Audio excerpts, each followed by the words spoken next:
Hi, Gab and Dad here with our latest summer movie review. We saw Why do we have to wear these hats?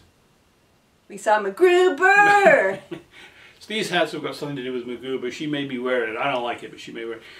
Well, MacGruber. Just wear the hat. MacGruber. This stars Will Forte, that's him, and Kristen Wiig, who are regulars on Saturday Night Live. And indeed, the MacGruber character is the Saturday Night Live character. MacGruber! He's a sort of a goofy... Oh, God, how do you describe it? I don't know. He's a sort of an action hero type, would you say? But who tries to get his way out of difficulty using trivial objects like paper clips, it's a dental floss. It's a takeoff on the MacGyver series of the 80s, mid-80s to 90s, where, he was sort of a handy guy at getting out of sticky situations, action sort of intrigue situations, but he wasn't the typical, pull-the-gun guy. He was always, used whatever was around, and that's what the joke is. Floss, it was kind of ridiculous. Chewing gum. And so this character, the skit, was born of the ridiculousness of that. So satire. So what's happened is they've taken what were 60-second spots on Saturday Night Live and turned it into a 90-minute movie. As they've done before. Yes, they've done before. Tried to do. And it's a very kind of common or garden variety kind of plot. Your bad guy gets atom bomb, threatens Washington. The old bad guy gets and MacGruber has to kind of get the United States out of this mess and solve. He's the only guy. He's the only guy. He's the ultimate tool. He's the ultimate tool, and he has to get everybody out of this mess and save the world using kind of dental floss. Right. That's the movie. That's the movie. So, what did you think of it? Not enough dental floss. Not enough dental floss. Not enough bubble gum. I like the character. I love the skits. Well, we both do. They're hilarious. The 60-second skits. The 60-second skits are hilarious. I mean, that's the main thing with, as everybody knows, with these Saturday Night Live skits. Some of the skits go on too long, never mind being appropriate to be made into a film.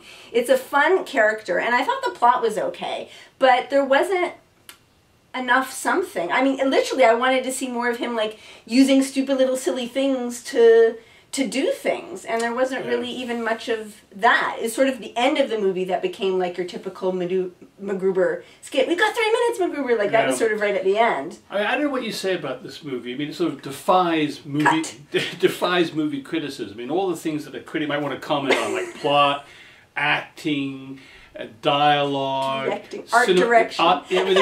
I mean, it's all irrelevant to this movie. It's true. It's totally irrelevant. So I think the only question you can really ask about this movie is, was it entertaining? Did you sit there for an hour and a half and be entertained and have some laughs? And I think my answer to that is, not really.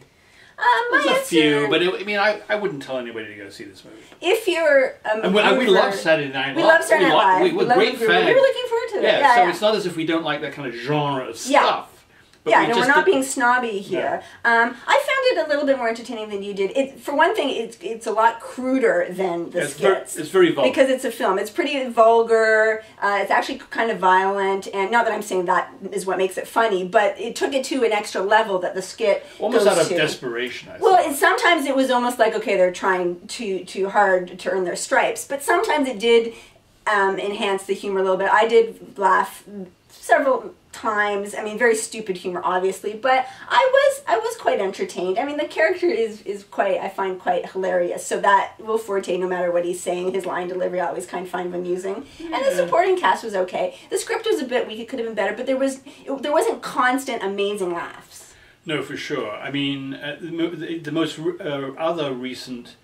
recent other film, I didn't get that right, sort of associated with Saturday Night Live would have been Date Night, right, with Tina Fey, ex-Saturday Night. Yeah, that's the only Steve Carell. Steve Carell used to be on Saturday Night Live. No, he wasn't. No, he was... Daily Show. Daily Show. In The Office. Right. I mean, that's the last maybe comedy that we've seen, and it is of a higher caliber. Seriously better. So, it's like Dad says, I mean, what do you really say? If you like this sort of thing, you'd probably like this, maybe not love it. I didn't think the audience was particularly enjoying it last night. There was not a lot of laughing. There was a few guffaws here and there, but... The guy next to you, really. Oh, the guy next to me. He had very small hands, that guy. Did you notice that? It was like tiny little kind of... It was weird. It was creepy. But no, he the fact laughed that you were a lot. measuring the hands of the guy next to you sort of tells us. I don't think the audience laughed as I hard. don't know. I got the opposite impression. I think, although it was a free screening, so everybody likes things that are free a lot more. I got the sense that the general audience was quite full. Was enjoying it. Was on board. I mean, to even go to that, you have to be partly on board to begin with. We went, but I guess we could say we were a little bit disappointed. But what can you do? Okay, so. But for a higher caliber Saturday Night Live. Can I take this hat off now? No, not yet. Experience. We have another May DVD giveaway because we didn't do one in April. So last week, our other current May DVD giveaway is Robin Hood. Check it out. And in honor of MacGruber of this film, we have a Saturday Night Live.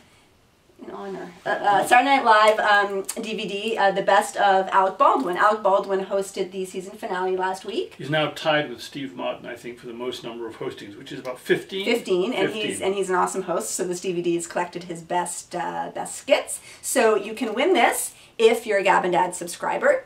Hopefully you are. If you're not, better do something about that. Use a paperclip, use some dental floss, and subscribe. Subscribe to Gab and Dad, and we'll pick a random winner at the end of May. Okay. Goodbye.